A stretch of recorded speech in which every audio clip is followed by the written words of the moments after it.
All right, everyone, it's time to talk about Joey Biden, the current steward of the United States and some of his dysfunction. Link in the description, archived, of course, to a really good article that talks about some of the problems that Biden has created or perpetuated as steward. I would point out that this article does leave one important thing out, which is the overarching facet of why Joe Biden is doing these things. When he ignores the border, explicitly, and the borders are, VP Kamala Harris has only visited it twice and then didn't actually see the border or anything or meet with any immigrants. What you had when she went the last time is that they expelled a bunch of the homeless migrants from the general area so she could take a photo op with the people there at border control, the ones that could stand the smell, the ones that were stupid and want their own jobs to be sacked, so they were willing to pose for a selfie with VP Kamala. By the way, Kamala Harris is more of an absentee VP than Pence. That's going some. Trump literally held him to the background, and yet Pence was more visible in the administration than Kamala Harris is now. Basically, she gets trotted out once or twice a week in order to give a brief presser or just wave to people or go eat ice cream with Joey or something, and that's all she's done. She's so much of an absentee that there are rumblings from within the Biden admin itself that she's terrible. I mean, maybe get swapped out if he runs again. It'd probably be a wise decision. Hey, Joe, you already did the woke thing, having the first black female vice president. Well, she's mostly of Indian heritage, but that's wonderful. You've already done the woke thing. Now swap her out for someone that actually does their job. You're not doing your job. She's not doing hers. That leaves us at a relative executive lack as far as finesse goes. Anyway, Biden is quite literally destroying the United States. And it goes far beyond domestic policy, by the way. Right now, the entire world economy is teetering on the brink. This is not solely Joe Biden's responsibility, by the way. We have to admit up front. Joe Biden doesn't run the economy of Malaysia. He doesn't run the economy of Russia. He doesn't run the economy of Poland. The entire world economy right now is on shaky ground. The problem is that if you have somebody leading your country that inspires some degree of confidence, so if there's business and consumer confidence, you do a little bit better. If you have somebody who makes wise, intelligent, rational decisions with regards to public spending, you do a little bit better. You can't necessarily avoid the hit. I think the world is headed for a deep recession right now. You can't necessarily avoid that, but you can avoid elements of the worst of it. You can try. An attempt can be made if you have sane leadership, like if you have Trump in office or Reagan 82 or something like that. Reagan in his first term. Not the second term, though.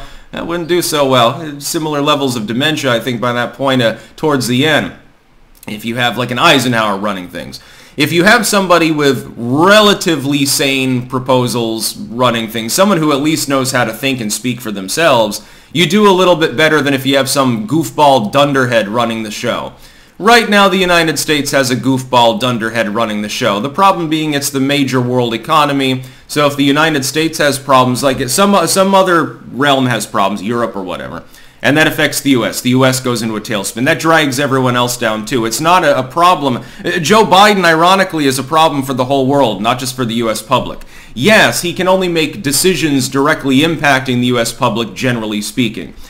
But the economy is so intertwined with all sorts of other economies around the world that other people around the world would suffer too. People in fucking Vietnam should be complaining about Joe Biden's stewardship being lackluster and weak, especially with regards to the China issue. It's not just the U.S. border. It's not just Bidenflation, although it's become sticky inflation. The inflation rate effectively has been linear now for half a year, but to listen to Joey talk about it, you'd think that it was falling. That's because people are too stupid to understand the difference between month over month and year over year with regards to economic calculations. They do not understand compounding. They don't understand anything beyond 10th grade mathematics.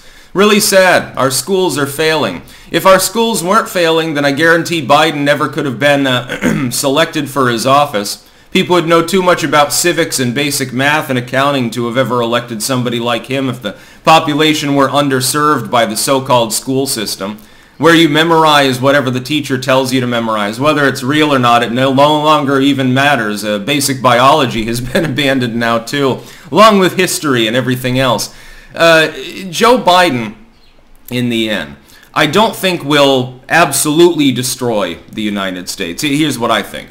Some people are worried, hey, we can't suffer this strain for so long. We're going to collapse. Balkanization, civil war, being invaded by the Chinese, that won't happen, etc. It's a slow march to globalistic tyranny and suppression. Now, that last one is the only one among those that is even, in my mind, feasible.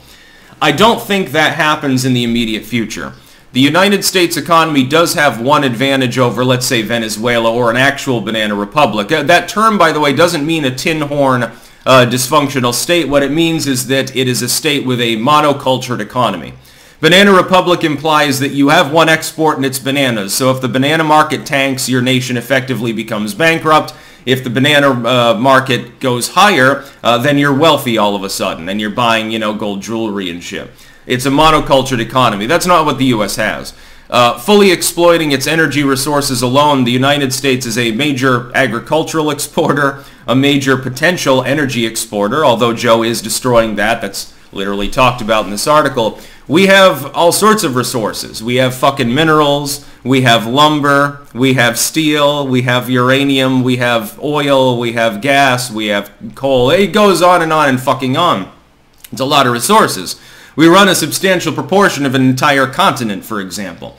But Joe Biden is not doing anything with that resource base to try to actually improve anything. Instead, he's just printing more funny money in order to repair a couple of bridges. That's all. That's his infrastructure plan. His infrastructure plan basically is this bridge that already works, let's replace it for no reason while ignoring the fact that the road that leads to it is filled with potholes. It's worse than shovel-ready. It's expensive and unnecessary. You had lockdownerism in the first year of his presidency, although that's ended finally, thankfully, which harmed the economy. It was never necessary. That includes under Trump, by the way. Biden has destroyed a large chunk of what makes the United States great. This is why, again, I'm all in for Trump in 24. I keep hearing people saying he can't win, he can't win. Polling, which is unreliable in some cases, tells a different story. Common sense does as well, and the economy might be about to drop out from under us. Well, the buck stops here. The executive branch takes disproportionate blame when that happens. Trump may end up being able to be reelected in a clean sweep by saying, told you so.